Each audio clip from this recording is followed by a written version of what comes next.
thanks for doing this pod on a Monday that your day off. That's pretty sick. Dude, honestly, it's so lit to be able to do this pod today, man. And like, it's Labor Day weekend, Jobins. Happy Labor Day weekend. We got the day off. It's fire. Yeah, it's a good day. Got up early. I've been waking up early. Shami's been waking up 6:30 in the morning lately. Been liking it. It's just been a longer morning. Chill. Good. Waking up with coffee. This week, Shmini got back on his grind with working out with David. That felt really good. I also signed back up with Arts, did the cold plunge. Nice. Fuck, dude, when you haven't done the cold plunge in a while, it's so hard to get back in. Dude, it's crazy how Art was talking about how those cold baths are like liquid cocaine almost because of how good they make you feel afterwards. So props, dude. Yeah. I thought about making a reel where I go in and just go, I love this place. And then, come on, guys, come with me. Greatest place on earth. And then it just shows me fucking suffering through every single stage. Because, you know, the sauna, I could be like, it's so hot. And I'm just sweating. And then show my reaction when I get in the cold plunge. I love it, dude. Yeah. You're going to have to do a time lapse because you're in there for like an hour. Yeah. And then I thought about like the red light, just be kind of like confused and like it's got some kind of power or some shit. Where I'm like, what? And I look at the camera. I'm thinking about Dude, I like it, dude. Jobins, what do we got to do? We got to be the Target boys? We got to be the fucking Walmart boys? What the fuck? Dude. What do we got to say? What do we got to do? That was crazy watching that video with you on YouTube. At Jobins, we were watching the Costco guys, the father and son duo, AJ and Big Justice. Rizzler's another kid, another chubby kid that they have in the mix with them. I haven't watched much of their content, guys, but I've been seeing all of it go viral and all that kind of stuff. But the little Rizzler guy seems cool.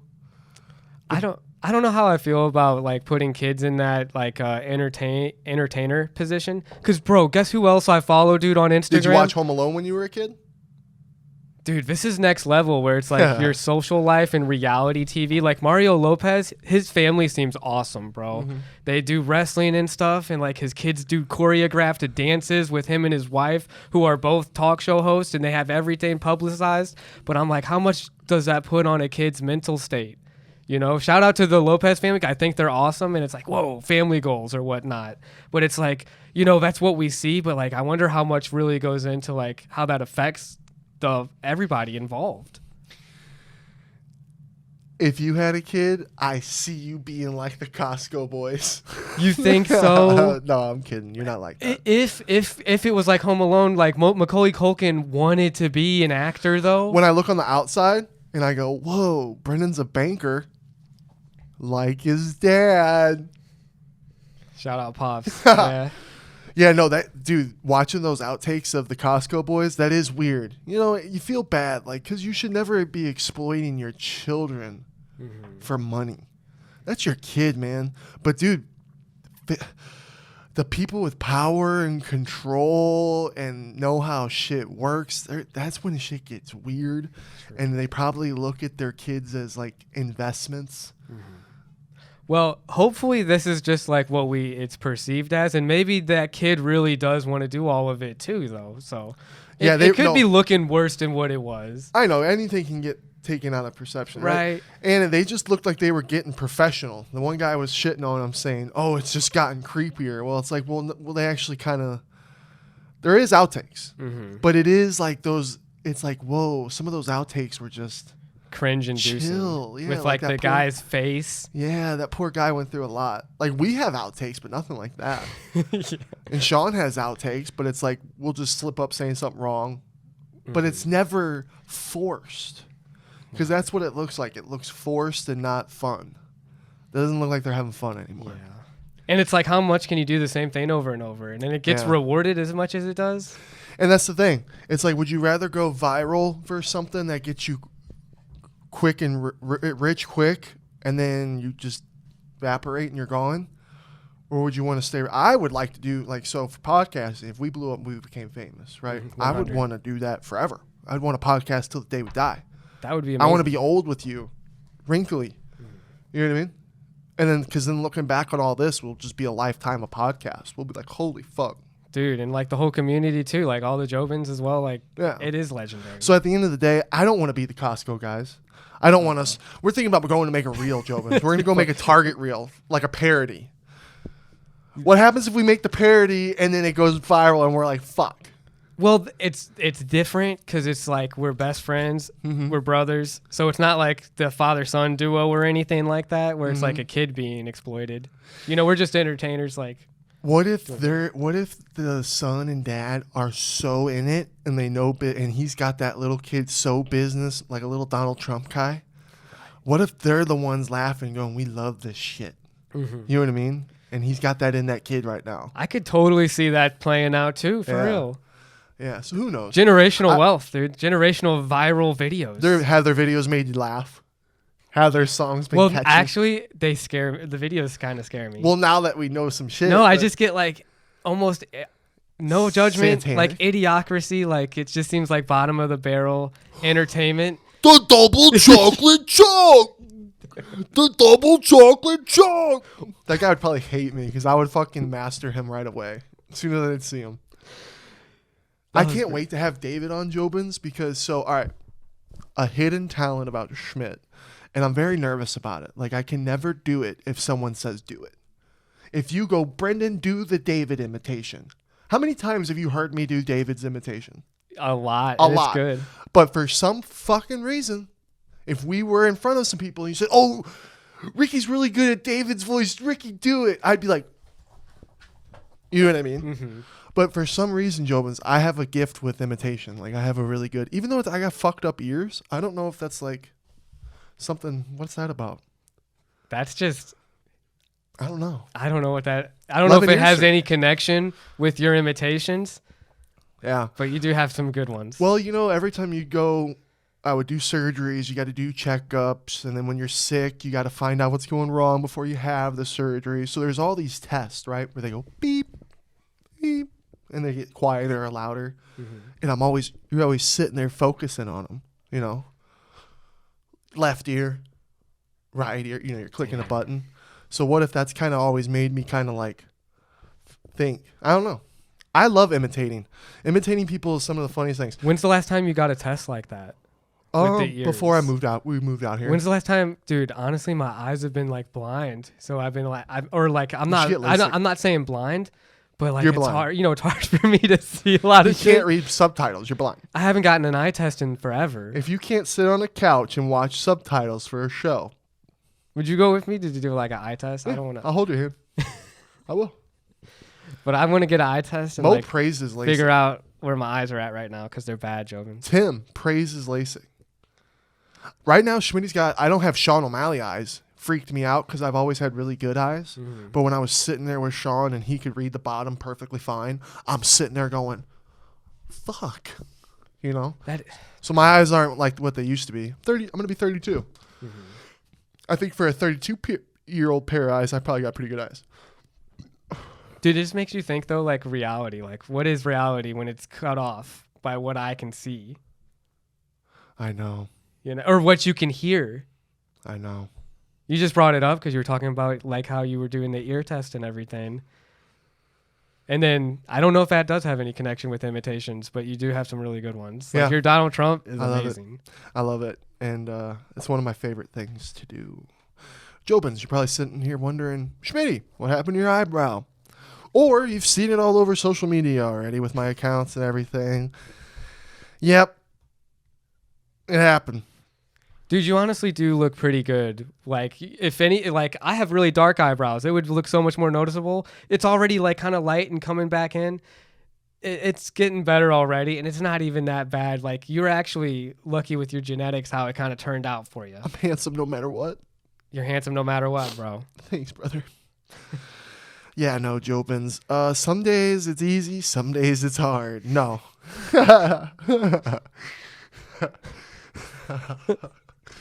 If my problems are in missing an eyebrow, fuck, I got it good, man.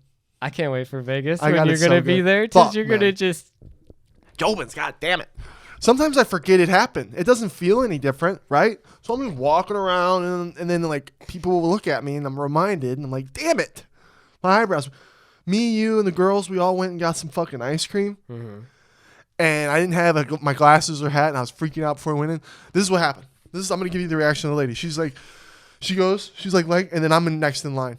She goes, hi, what can I get for you? She stopped me. And then she didn't even move her eyes. She was afraid to move her eyes up any more than she already had. I was like, fuck, it's that noticeable. Hey, at least she didn't call it out, though. You know, they're trying to be as polite as they can. Or laugh. Because I think she was trying to hold back some laughs. Yeah, Joe, but okay, so learn from Schmidt again. Here we go. You know, I take eyebrow bets very seriously. For a bald guy. 100%. No matter what you guys say, everyone can make me feel better by saying I look good with it, whatever. The pain of still missing the eyebrow is there. And just losing the bet. I'm okay with losing bets. It sucks to lose a bet. It would suck to lose a bet with a lot of money. That would be horrible. An eyebrow bet, horrible. You know what I mean? Losing bets ain't that big of a deal other than that. And you got to be a man of your word. Boy, did I want out, JOBINS. You're going to see. Tim talked about when I talked with Tim. I was like, first off, ask yourself this, JOBINS. If you had your eyebrow on the line for a bet, would you want to be there? I think everybody would want to be there. So, JOBINS, how would you feel if you weren't there? And then to see everyone so excited to do it without you there and having such a good time. Well, if they recorded it, JOBINS, and then they release it, and it's a video where we can see him doing the challenge. And here's the thing. I don't automatically immediately go to them lying. It's the principle of being there. Now I'm going to talk about lying. You know what I mean? They all told me that he did it, and I believe all my brothers. So I'm going to believe them. I believe that Sono did it. You can do editing all you want. He said he'd give me the raw footage. I believe him. I even made a joke. I'm like, Sean, I'll call you out on your bluff. It was like last time we were all hanging out. I'm calling you out on your bluff. I want the raw footage. Just to see how they'd act. You know what I mean? Bro, the first mistake you made was betting against Sean because of how competitive our boy is. You know, it's just like then he's going to have the conditions to where it's going to favor him, I feel like, and he's going to take it on. Like we were there at Sean's house though, and then he was like, I was like feeling real confident about chess, and he was like, you want to bet a brow on it? And I was like, even though I'm super confident, JOBINS, I'm not betting against Sean like that because what's he gonna ask about? Is the rules gonna be like, oh, you have a minute to move the piece? You know, what if I start making mistakes and then bam? He's good at high pressure situations, and I don't like to think about what conditions might be set to where it would be less in my favor to win a bet against our boy. Yep. And then bam, eyebrow would be gone. Yeah. Sean made a funny point. He goes, I'm only putting my eyebrow bet if it's a guarantee. Like, I know I'll beat all you. If you guys want to fight, I'll put my eyebrows on the bet against all of you. We had a good chuckle. I'm like, yeah, he's got a good point. I don't know why I did the stupid bet after it happened. That was the questions going through my mind the first 24 hours after my eyebrow was gone. Why? Why, Schmitty? Why did you do such a thing? You can mark it off the list of things that you've done in your life. Yeah. Shaved an eyebrow. Well, this is how it started. First off, don't make bets against someone that wants to kill you and beat you in everything you want to do. Learn that valuable lesson. Don't do that because they will win and they will find every way in their life to win. Nothing will stop them. So, lesson number 1 that I should have known. Lesson number 2, know your bets A to Z. You could be in the moment with your boys, right? You're all having fun, just being in the moment. You're in that moment and not be thinking about A to Z. Treat it like a contract. Down to the last wire. Size, time, I should have made sure and said, hey, Schmitty, you're not there? I should have said, all parties must be involved. You would think that's the unwritten, spoken law of bets, but evidently not. So, next in Schmitty's life, he's going to always make sure all parties are involved or on that bet. So, yeah, lots to learn. Me, Brendan, and Brock, we're all sitting stoned, getting ready to go to bed. We're watching YouTube. Fucking LA Beast, this is all your fault. I still love you, but this is all your fault. Dude, and apparently king size Reese's are the same as regular size Reese's. That's what they were saying. That was a hard one to swallow. I almost need to get 2 packs to double check it. And then we saw those jumbo ones at the gas station. And that made me go, oh, man. If you would have challenged it to jumbos, There ain't no way. there was no way he would have done it. 50s and... Jobins, tell me in the comments how many Reese's you think you can eat. And then if you think you can do more than 50, film it. Show us or something. I feel like more people can do more than 50 than we thought. I know when Sean put his hands in that bowl of little tiny Reese's cups, I was like, that's a Halloween stoner night. You know what I mean? Yeah. That's lap 1. I was like, fuck. I wanted out of the bet so bad. I was like, please, boys, please. I'm at work, and I'm calling them. They're showing me that they're getting the Reese's. I'm like, I'm at work. And then I call, and I'm like, fuck, because I had to do some shit. And then I call. I was too late. He was 6 Reese's. I'm like, please stop. I'm like, he's just 6 in. I'll buy the Reese's. I'll buy him lunch. Fuck the bet. Please let me out. Nope, too late. Which is true. It was true. It was a hard one. So at work, I'm going through it, the emotions, you know what I mean? And then they're keeping me updated. They're trying to FaceTime me, and I'm just going through it while trying to close. I'll just say, I think 6 is early enough to still quit, though, and not have felt like shit or anything. And I told him, like, I'm not even there. But hey, you followed through, man. You could have been like, I'm not getting my eyebrows shaved. Tim goes, we're in the coffee shop. He's like, yeah, man, after you got your eyebrow shot, I didn't want to tell you before, but I actually felt bad for you, and I think you should have been there, but I didn't want to give you a way out. And I'm like, son of a bitch. And then they asked me on the pod, they're like, so if you found out that it wasn't true, what would happen? And I go, revenge. And I didn't say what revenge on the pod. No. But these are my ideas. So, okay, if I find out this is false, Schmitty's a pro at haircuts. I'll just say that. Professional haircut. And I grow hair pretty quick. So I'll save up a bush for about 2 months. And I'll trim that shit off. And I'll put it in a paper towel. And I'll come up behind a couple people and give them a good old waterboarding almost type deal. That would be... Oh, man, that's torture. I know. Is that too far? Maybe. I don't know. Don't cross my brother. Yeah, because here's the thing. Like, you gotta, if I was lied to, and this grows back, and they tell me, ha ha ha, I'll have a good chuckle, ha ha ha, ha ha ha. But then, as I go to bed that night, I'll plot. No, it's real. I'm sure it's real. We'll see. I'm sure it's real. Yeah, but and then I've seen Jackass, and I got electric shavers. You know what I mean? That's more fitting of the crime. Oh, yeah. That one's more fitting? That's more fitting. Pubic one's too far? It's a little too far. That starts a war. Yeah. Well, there's a purpose here, and that's why you got to take it a little step further, is to show to not cross that line. And that line is on bets. There is no line, especially brothers, and no matter the depth of lie. When you lie to a brother, it's death. It's. But you're lucky you're just getting the pubes. It's not death. It's war. You know what I mean? But it's all at the end of the day, too. Like, even if they said we lied to you, Schmidt, would I hate anybody? Absolutely not. Right. That we're all brothers at the end of the day. This is funny. It is funny. One day it'll grow back. Everyone was trying to get me to cut the other one off, saying, it's going to come back curly, or it's going to come back more full. I'm like, don't tell me that. Could come back different color. I know, dude. I remember, so LA Beast made it look hard, by the way, Jobins. We didn't say that. LA Beast, you made it look like 60, and he did 60, right? Mm-hmm. But he was struggling in the 20s. He had to drink all the milk. Sono, I think, was drinking milk. Yeah. Fuck. Don't do food bets against that guy. Damn it. Yeah, but could Sono eat candy from the 1980s? Do we just keep pushing Sono? Is Sono the guy that we just keep doing food bets with until we see how much he just can't do? Imagine if they had told you this information too. Sean told me, he was like, yeah, before we did that original food bet in Montana where he had to eat all that candy. You remember that one? Uh-huh. They had gone to like a steakhouse or something and had a ton of food already, and he had eaten so much already. And they were like, how much he ate there gave us a good idea. So they already were really confident going in.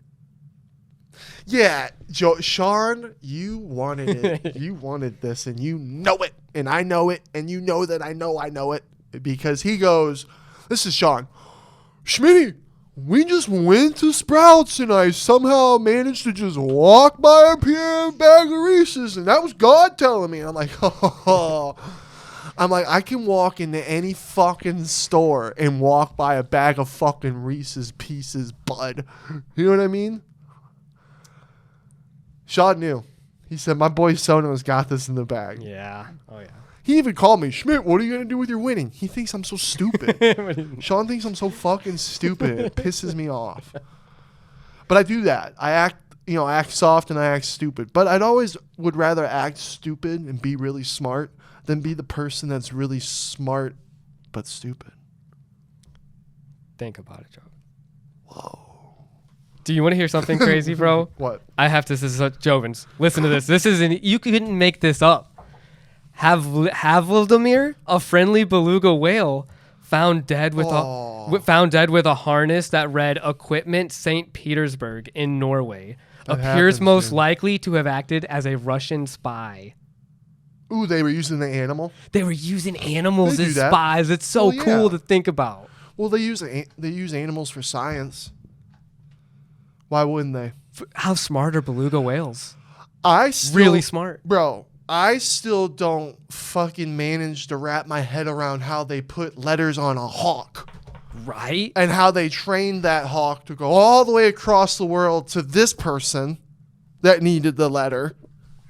How did that happen? We need I want a movie with military animals in it. I almost don't even know. Is that really how that was done? Dude, I bet.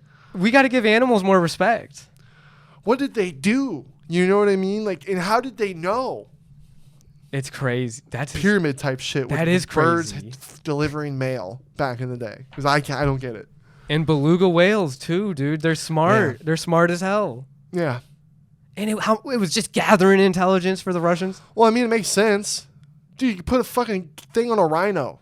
This rhino's just doing its rhino thing. It so happens to be where we need to spy on.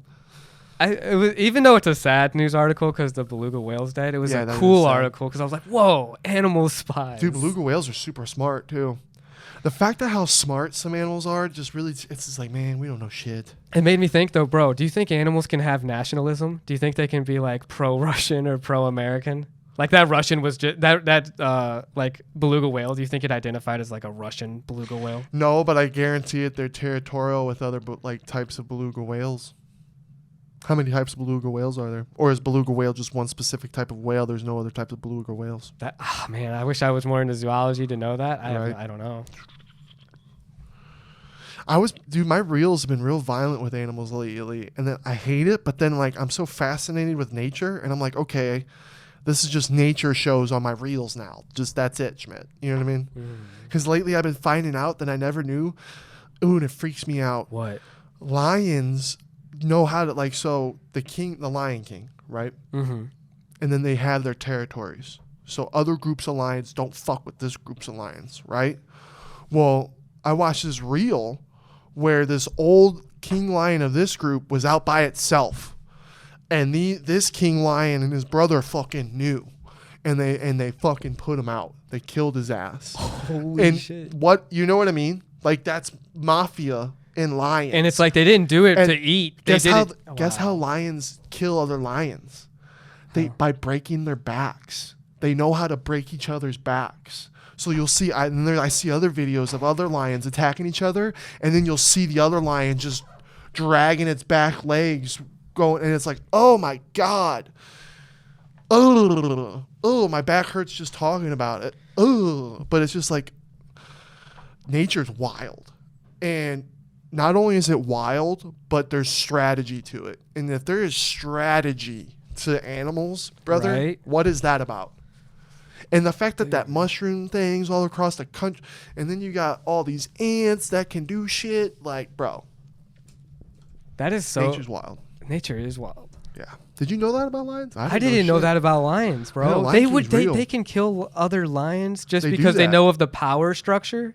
Yeah. Well, yeah. They were like, damn, that's the king, and they got his ass. Yeah. That's the wild part. It's like they know type shit. Damn.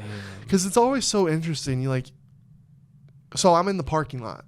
I'm just this kind of person, right? Yes, sorry, Sean. Sorry, Tim. I had got some Raisin Canes. It is good. It's so freaking delicious. Yeah.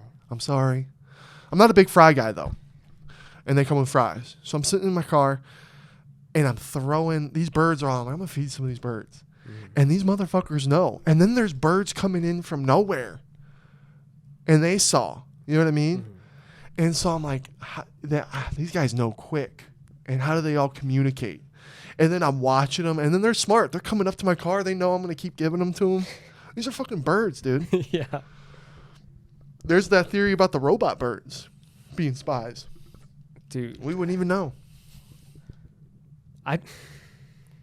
So there's your beluga. Bro. Dude, do you know the Minnesota flag is changing its design? Is it? And it's like a bunch of state flags have changed their designs. I was like, why change? I don't know, because the historian in me was like, dude, is it really a big deal, the flag? Because the flag is Flags are a big deal, Brendan. They are. That's why I was like upset. Family crescents are a big deal too. 100%. It had a Native American on it apparently though. So they're removing it with just like this star, this white star and a blue background. And I was like, well, what about if Native American people wanted it to still be on there? Sometimes they like actually do want stuff. It would be interesting. How do you feel about the Minnesota state flag? Yeah. Well, this country was built on blood. We all know that. Have you seen, so right now, JOBINS, there's videos of the Hells Angels all going out to Colorado right now. But I don't like, they're saying like people don't know, they do know. It's all kind of up in the air. This is all kind of going on right now type shit. Viral claims of Hells Angels heading to Aurora remains unsustainable amid Tren de Arugula gang violence. So apparently there's these illegal gang members in Colorado that are going around neighborhoods with AR-15s, robbing shit. I don't know if anyone's been killed yet. That's terrifying. Yeah. But this is, I fucking hope this is happening with the Hells Angels. Can we talk about the Hells Angels, bro? Like, really think about that? They're like a badass biker gang from all the way from like the 60s. Think about that life, bro. You're a biker gang, first off. And there's a code, right? There's a fucking code. And there's levels, there's hierarchy, And it's not a gang, it's a club. Yeah, dude. And like, there's movies, and there's death, and there's fucking fight. Dude. I wanted to watch that one with the guy that played Elvis and then Tom Hardy in it. I think that's out. I think that's out now on some one of the things, one of the apps. But I want this to happen, JOBINS. How fucking cool is that? That the Hells Angels, they're like, that's it. We've had enough of these fucking illegals causing war and havoc on our country, and they're just fucking rattling up, driving up, and going to kick some ass. That's gonna be a movie. It's a showdown. There's a showdown about to go down in Colorado. Dude, those Hells Angels better be ready to fight the second wave of people that are going to replace workers, and it's going to be robots. I'm Team Hells Angels. Robots. I'm Team Hells Angels, man. Go get them. Go get them. Dude. Man, like you got like riding motorcycles like that with a whole gang. Like, I don't think I'd want to be, if this is all true, I don't want to be in Aurora right now, because that sounds all pretty crazy. Hopefully no violence happens, you know? Yeah. But apparently, dude, and then imagine being in that area with all this gang violence happening. Guys rolling around with AR-15s. Yeah, that's a war zone. Yeah, that's a war zone. I saw this one video. They got like bright ass lights on them too. It's like, dude, that's scary. That's some movie shit if it's true. Interesting. Dude, JOBINS, we are 12 days away from Sean's fight. And we got fights this weekend, but I'm kind of just zoning out of UFC right now. Just kind of taking it back, you know? So I don't think I'm going to watch this card this weekend. I'm just going to kind of cleanse the brain, think about it, take everything in, think about what's all about to happen. Super confident in our boy Sean. He looked really good in this training. JOBINS, Sean's scary. Sean is scary. He's so fast. He's so accurate. But I asked Tim, because I've been seeing some things where people have been saying that Aljo was a bigger threat. And Tim made some good points. He thinks that was true, right? But I'm kind of a little indifferent because MERAB, yeah, he got rocked by Marlon. Who else did he get rocked by? He got rocked by somebody else, hit him pretty hard. That's how Sean, in both sequences, JOBINS, that left hand cracks MERAB. And Sean definitely hits harder than both those guys. So I I get full confidence that Sean wins this fight, but I think MERAB is 100% Sean's scariest fight today. Cardio and grappling go a very fucking long way. Oh, yeah. And like Tim said, the last thing you want to do is get exhausted in a fight. Dude, I was talking to Tim and Sean, though, bro, and it's pretty fucking badass how, like, 5 rounds with 5 fresh guys, like... Yeah. But like you said, bro, that's a next level cardio shit.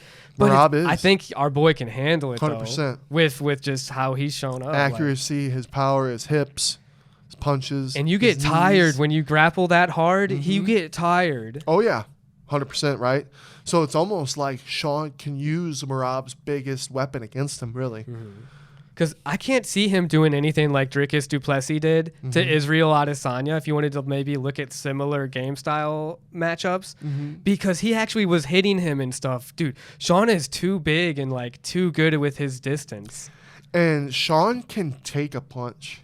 Peter Young cracked him. And it was a big shot. It was a big shot, but he fucking handled it. And yeah. But I'm just super nervous. MERAB's grappling and cardio scare me. Anything can happen in a fight. Duh. You know what I mean? I'm not arrogant here. The nerves have kicked in on Schmitty. Last week I felt it on Monday. Today's Monday JOBINS, and it has hit me even more. And it's just go time. Sean's ready to go. Tim's ready to go. Everyone's locked in. It's like the fight's already here. That's how it feels already. Like we're 12 days. Like basically it's already here. I'm getting kind of nauseous thinking about it. Definitely Sean has shaved some years off Schmitty's life due to these fights. Just because I always get so fucked. I do that to myself. I get nervous. It's going to be good. It's going to be a good time. Yeah. Everything's going to happen. Yeah. Oh, yeah. I think, this is my prediction, and it'll probably change fight week when I see MERAB. If my boy Sean, if I just see MERAB cracking already at press conference and weigh-ins, woo! You know what I mean? It'll be a quick one. Could be like some first shot type shit. That's what I'm... You know what I mean? Like people be upset how quick that knockout was type shit. But if I think MERAB needs to get a hold of his emotions. If MERAB can keep a hold of his emotions, because a lot of emotions are coming. Fight week and that day. I think he gets caught first round. Yeah. I think first minute, JOBINS, is that feel out? Feeling out? I think within a minute and a half, Sean lands some sort of shot. Body shot, head shot that gets MERAB to panic. MERAB's going to want to shoot. I think MERAB shoots within 2 minutes of the first round. That's what I'm calling.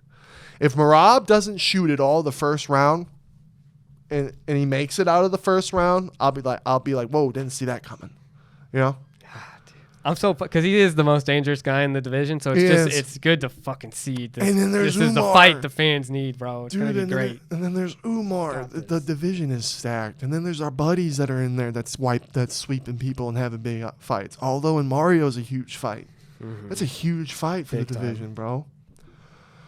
And then it'd be sick if Sean was like, fuck Umar and just fought Aldo, because Aldo's a legend.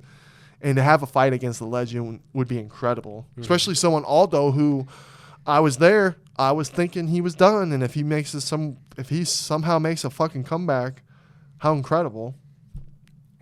Dude, he's someone that stayed the test of time, bro. Right? He's been True consistently warrior. good, dude. True legend of the sport. No quitting the guy.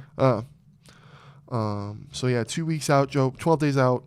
I can't wait to see all you guys in Vegas and get crazy. We're going to get crazy. How you feeling, Sean? He's feeling good and ready. He's got the happy dance. Yeah, he's feeling good. Look how happy he is. He's a happy boy. I was talking about how I was a little upset still. I am a little upset with how this whole thing played out, because I watched his podcast with these guys talking about how like a Mexican independence card should be in Mexico. It's already expensive to travel and to come into America, get all that. But then to do that, and the ticket prices, insane. 1% can buy them. The one counter thing I would say about Mexicans in Mexico is there's so many Mexicans everywhere in the United States like that. So, I mean, they're still repping. Something's in my eye. I don't know. I think it's Dana White's been preaching JOBINS, the Mexican PI, for a long time. He's been preaching about all this business shit going on in Mexico. I think this was a business deal for sure with Mexico and to try and get things in the sphere.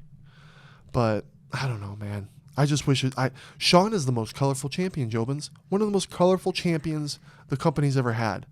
And the spear. Right. The colors and everything you could have done maybe. And people hate that I say it wrong. Spear. Sphere.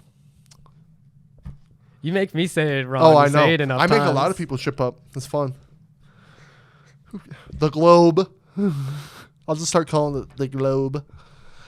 But yeah, you got the most colorful fighter. Good company, man. Great company, man. So easy to market with flashy knockouts against great champions. For real. This should have been stacked around Sean O'Malley. And this is also a fan of me, JOBINS, because you stack the card, you make it stacked, especially if Dana White was preaching how this is going to be the best card. And it's all because of the Globe. The Globe's the reason why. It's like, no, we're there to watch the fighters. 100%. Yeah. I mean, the sphere is just an added bonus. Yeah. And it should become the greatest of all time because the greatest athletes are performing. They're getting their moment to shine in a spectacle of a show. Bro, when you frame it that way, it's honestly like a tragedy. It is. Because the sphere is like, it's a coliseum. It's a modern day coliseum, dude. These are modern day gladiators. Like, this is the shit like 2,000 years from now. If like our civilization was to get wiped out or something and they're like studying it like we do Rome, they'd be like, damn, like this must have been an amazing spectacle. And like you said, you got to build up that card. Like, 100%. Yeah. Because here's the thing.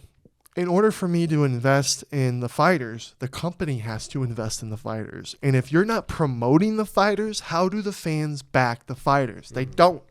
And Dana White's been fucking still slacking on some divisions. And they don't have a Cain Velasquez. What do you do to bring the people to light more like that? Because Sean does so much on his own and is so marketable. From his own drive. Like, how do you get the other fighters who don't maybe have that same drive to market themselves and they're just like, hey, I'm just a good fighter, I don't need to do all the extra bullshit? How do you get those guys into the public light to make it bigger? Well, the fighters do that themselves too, right? Because it is in a way like it's you gotta. Sean understands that the most, right? He goes, because everybody can fight, everyone can create a viral knockout. Not everyone has the champion mindset.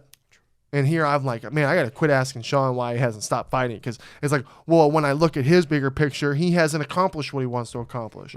But what bar are you at? Some people have been fighting their whole life. They just want to get that gold. They get that gold. They're good. They accomplish what they wanted. There's different champion mindsets. But at the end of the day, Sean knows how to market himself. He made this market. He does other things outside the UFC that made it so easy on top of his good fighting, right? You got to have the good fighting. He had the flashy David Nuzzo knockout that got him the lights on. You know, he told a story about all that. So if you got a fighter that really is a really good, and it's sad, a really good fighter, but they're kind of boring, then you got Dana White not really fucking promoting you. Now we got these fucking, you know what I mean?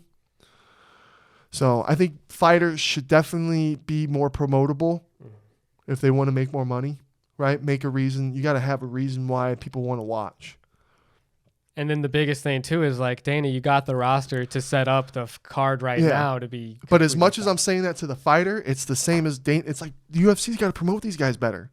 Okay, they're a little boring. What way can you just put a little more promotion and hype? It's like if they're kind of boring, then promote why they're so good. Look how good they are. You know, they did it a little like Valentina. We're missing a Joanna. Remember Joanna when she first started? That girl was mean, scary. She was a character.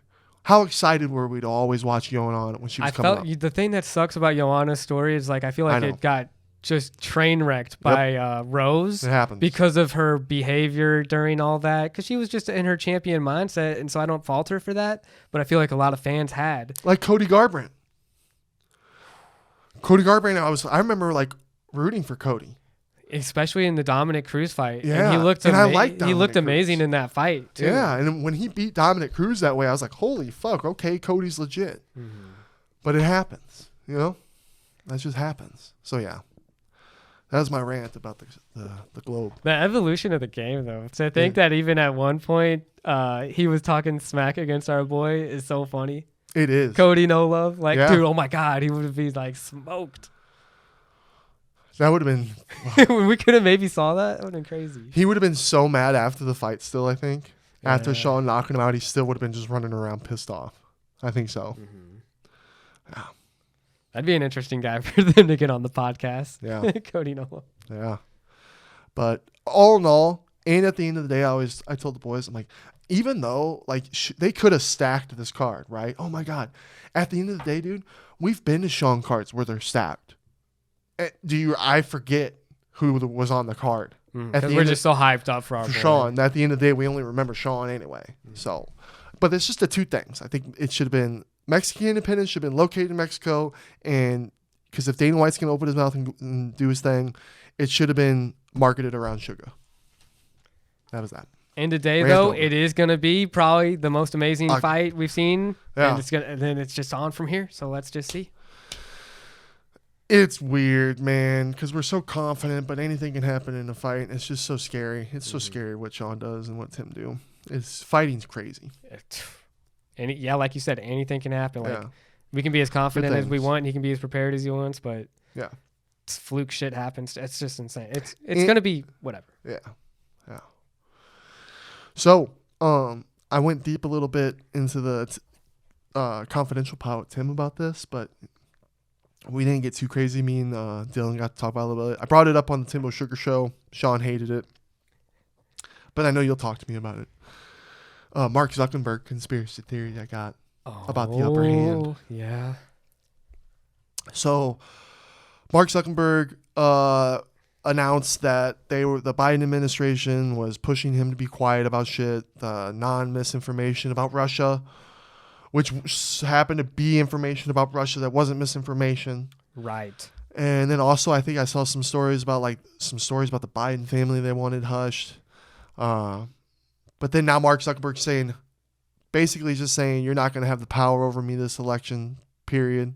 And they also encouraged him to push out COVID vaccine stories too, which was really big at that time. Thinking about COVID, man, I hate it because I remember I thought I was going to kill my parents, bro. I thought I was going to go out and get something and kill my dad or kill my mom. Dude, I know, man, it's awful. Yeah, and then I got vaccinated, and you just never know, JOBINS. And you hear these horror stories, it just freaks you out.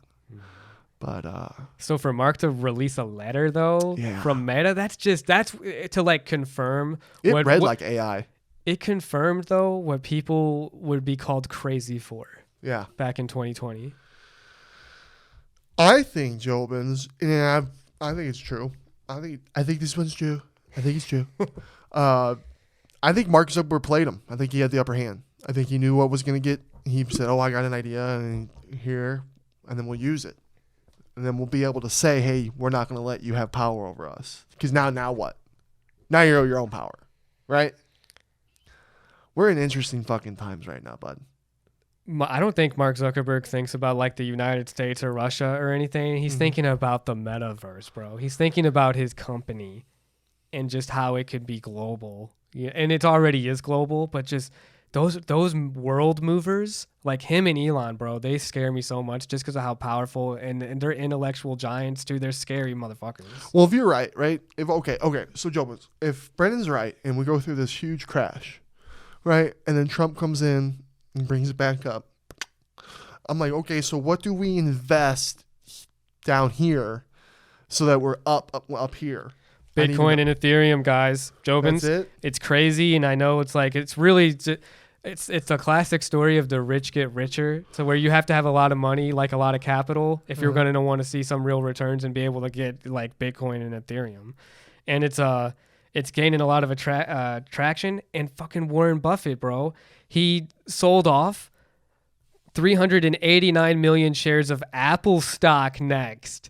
You were thinking it was going to be the Bank of America one probably, which was like 700 million.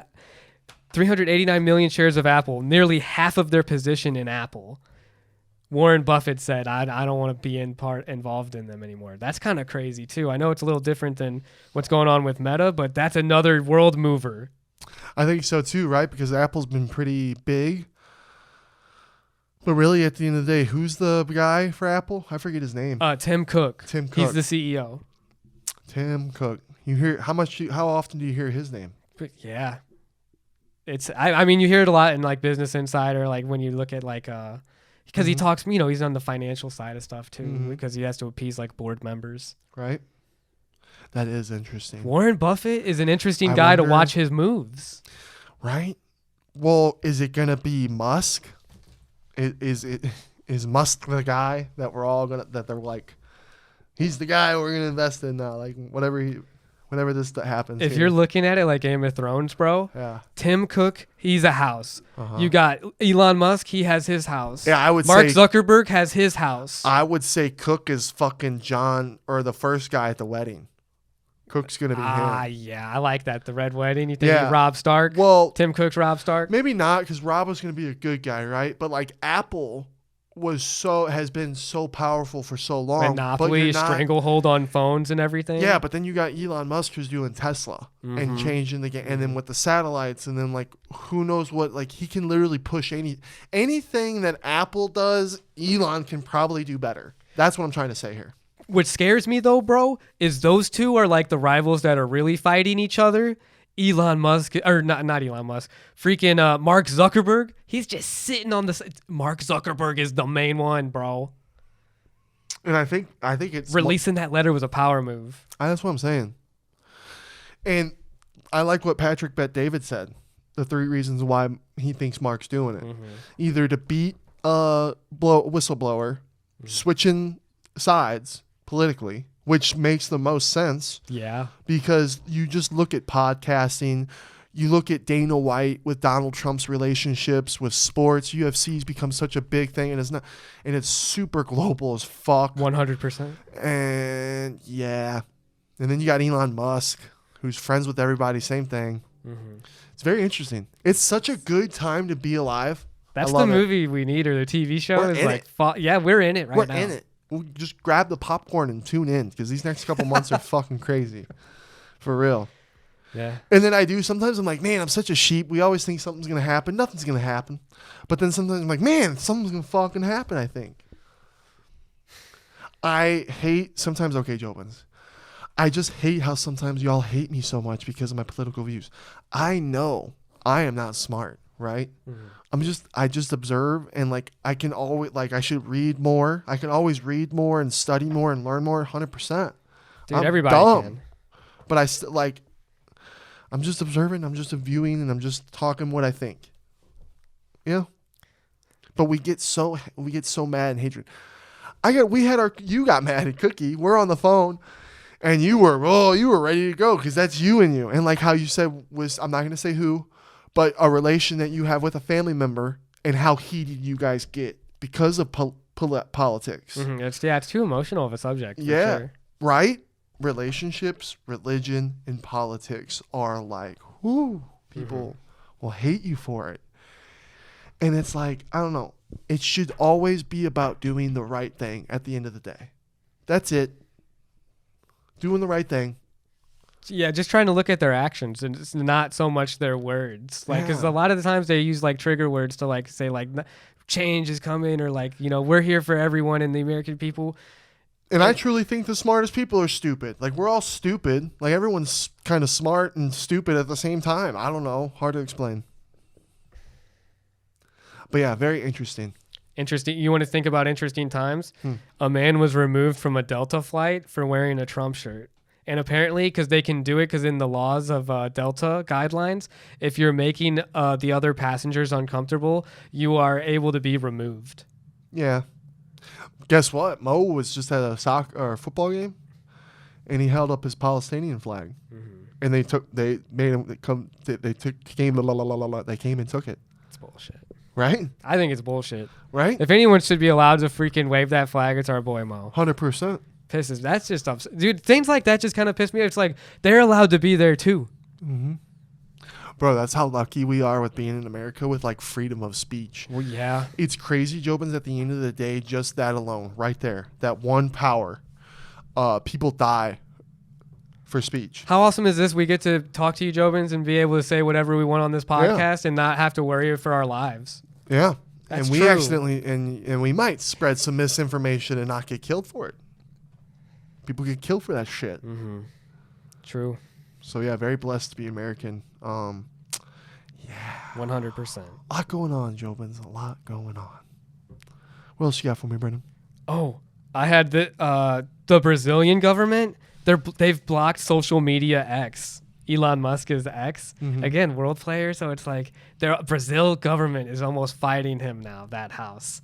And they blocked X off. So a lot of people are pissed off in Brazil because they had like a lot of X accounts. You know what I wish we had? I wish we had like a giant screen that we could look at that was like the game Risk. Dude, But that it's would be sick. it's the whole world, Mhm. and it's like actual political moves and shit and like everything. And like it shows us in real time what's happening.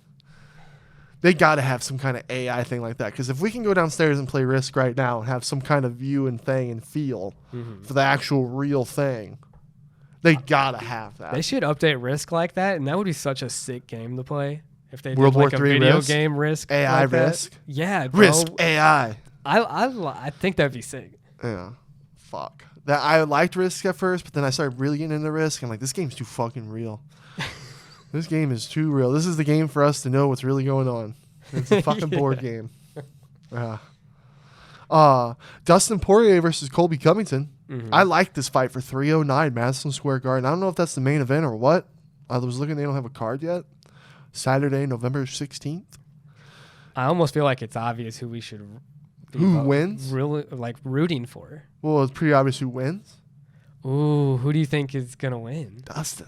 Thank you. Okay, I'm rooting for Dustin. I don't think Colby can land that shot that would crack Dustin to make him shell up to where Colby overwhelms him. I don't think that happens. Dude, what about Colby's wrestling? Takedown? And you know Dustin's weakness. I know, but I think that's not the level Dustin can get overwhelmed with. Okay.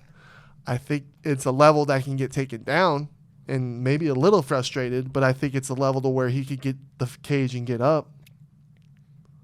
What do you think?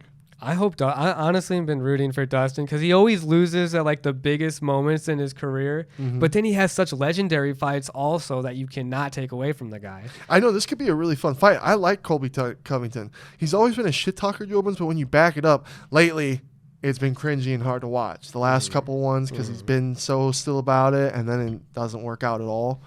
But he's still fun to watch. Why? Marketable. What if he whoops the shit out of Dustin and he just talks shit? We Everyone all be booing him. We'd probably be right back on, like, so invested in watching him And bro, fight. not only that, it's a 5. It's 5 rounds of him just on top of him. It's not even exciting. I like Dustin's mindset, dude. He's like, fuck it, let's just go have fun fights. Yeah, hopefully it's like that. Right? I would hate. It could be a good fight. I like it. Jobins, have you heard of Proof Gambo?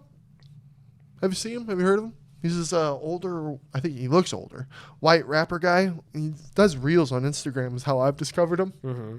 I've been jamming him, dude. That's that guy you've been playing in the car. Yeah, he's got the song Pain Salesman. I don't know.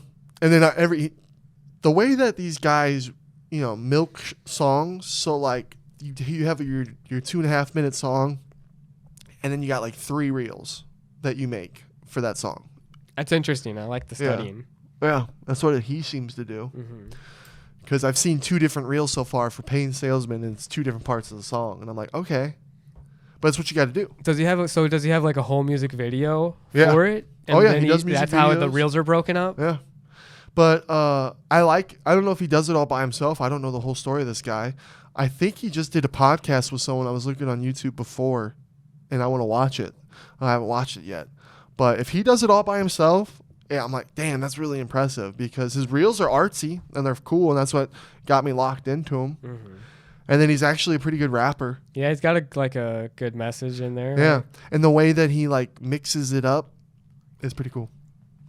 I think he sounds kind of like he got like a little Dicky flow. Yeah, he's cool. I like him. What else you got from him? Bro, because we've been watching Zodiac, Jobins, and we showed my girl Zodiac last night. Mm-hmm. But it got me inspired to because I saw this story and it was about an elderly couple in a nudist colony, Mm-hmm. and they are missing, and the prime suspect that they went to their house like was on the property, and they found human remains. And it's like, it doesn't point them to that murder or disappearance right now. Come on, they were murdered. But it's just like a Zodiac. They never found the freaking guy. Spoiler alert.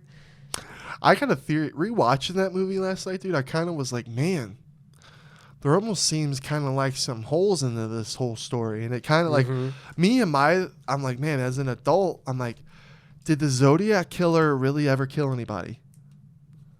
I kind of don't think so. Am I dumb? Do you think it was a way for the police to control the citizens by stoking fear into society by putting a murder on a one person rather than a bunch of separate individuals? That would be crazy. It's weird because the whole but then again, that just kind of like the whole way that like news gets sold and how news makes money. Mm-hmm. All that is weird in a way. That's why you got that movie Nightcrawler. You got shit like that. So maybe that just naturally happened from like the catch on. I just have a theory, Jobins, that this guy got off to making cops thinking he was a killer even though he wasn't. I think he was just, there was a lot of murders going on back in the day, in San Francisco, all throughout that whole, I think this dude was just fucking with the cops claiming bodies. Bro, even deeper than that, what if the news reporting that where Jake Gyllenhaal worked at and that Paul Avery was at, maybe Paul Avery's an alcoholic because he was doing these bogus ass stories. And they all had written up those letters themselves in that meeting room together. Yeah. And then the guy who was the number one suspect had a heart attack right before they were getting ready to do shit. It's like, there's a lot of holes in the Zodiac I never thought story. about that. Yeah, dude. The movie, though, so, Jobins. I remember when Zodiac came out. Me and you, it was like, what, 2006, 7? 2007. 2007. So I was 14, turning 15. You were 2 years younger, so like 12, 13. Yeah. And we watched that movie in my living room with my mom. And I can still even hear my mom's reactions. But, dude, I think I just grew up perfect timing with a lot of movies. And Zodiac's one of them. Because I remember that movie scaring the fuck out of me. Because I'm like, holy shit, there could be serial killers out there where they just don't even know where the fuck they are. They can get away with shit. The acting in that movie is so great. So because good. it's sinister. Like the faces that these people play. They do so well. Dude, 3 top spoilers of Zodiac if you haven't seen it. Because we're going to talk spoil. This movie's been out since 2007. Jobins. Come on. So go ahead, skip through this. But there's going to be spoilers. 3 scenes that I absolutely love. Mm-hmm. The interrogation scene of when they first have the first interaction with the guy that they think did it. Great. And that's what they're talking about. That is work. What you're talking about happens in that scene where they had like the director has these shots where it's just the actors' faces. And by the time you're in that part of the movie, these detectives are so invested. They know so many details, intricate details that we now know. And so when they go to interview this guy, you're seeing the little things like the watch. You're seeing his Zodiac watch. You're seeing how he acts. You're hearing his stories. And they're piecing it all together. Well, then all of a sudden the director does those shots where they're all just looking at him like, we got you. We know you're the killer. We're sitting in front of the Zodiac killer right now. Like, you can feel it off their faces. Right. That's my first favorite scene. Mm-hmm. And the guy who was in the Drew Carey show, the brother, that's the brother of Drew Carey in the Drew Carey show. Who was that guy in Zodiac? Wow. Yeah. His buddy, that's his partner? The bald guy. Oh. No, the bald guy that was getting interviewed that you think is Zodiac. That he's from Drew Carey? Yeah, he's the brother in the Drew Carey show of Drew Carey. He's like a big dude, dude. And I'm pretty sure he's gay in the Drew Carey show. He's Drew Carey's gay older brother. Pretty sure, Jones. Drew Carey show was lit. I grew up on that show with my mom. I love the Mimi. Dude, Drew Carey's ex is wild. Yeah, I want to kind of go back and that's like a show that we watched all the time but never watched the reruns. Dude, you have to look at his Twitter feed. I'm going to go back and watch. Oh, Drew Carey? It's insane. Is he wild? It's insane. Is he wild? He's a far left guy for sure. Really? Oh, big time. That makes the Drew Carey show more interesting. Now that I'm an adult, I watched the Drew Carey show as a kid. You know what I mean? So Mimi was my favorite. His Drew Carey's dumb friend that's the trainer in Napoleon Dynamite. Dude, the jiu-jitsu guy. That guy's been in a lot of stuff. Yeah. Oswald. Mm-hmm. I think his name was Oswald in Drew Carey. Yeah. Loved Oswald and his buddies. So that's why I love this show. Dude, good show. But Yeah, we went down a thing. We're still talking about Zodiac. My second favorite scene, JOBINS, is when, dude, Jake Gyllenhaal's acting in that movie is so superb. That's when Jake Gyllenhaal was in his prime, was in Zodiac. And that guy, so it's the scene where he goes to this guy's house, and again, Jake Gyllenhaal's been doing all this research. He thinks he's discovered it and let's talk about how weird the similarities I have with the apparent. Oh my God, the Zodiac? So here we go, JOBINS. I don't know if I should say my birthday. Okay, my birthday's December 18th. It was the Zodiac's birthday. Yeah, they said it a bunch. The Zodiac's name was Rick. My name is Richard. People call me Rick. I've been called Rick. He worked at a movie theater and was a projectionist. I was a manager of a movie theater, and I was a projectionist. It was wild. Wild. Me and Shannon kept looking at you a few times like, this motherfucker's the Zodiac. I'm like, I'm the Zodiac killer. Like, time repeats. I'm like, is something going to happen in my life where I'm going to become the Zodiac killer in the future? Like, what's going to happen? Is that real? So many weird similarities that I have with the Zodiac killer. That's weird.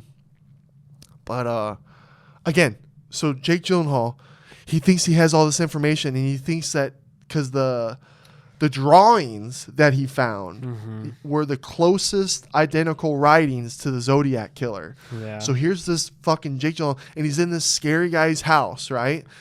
Who was Rick's manager.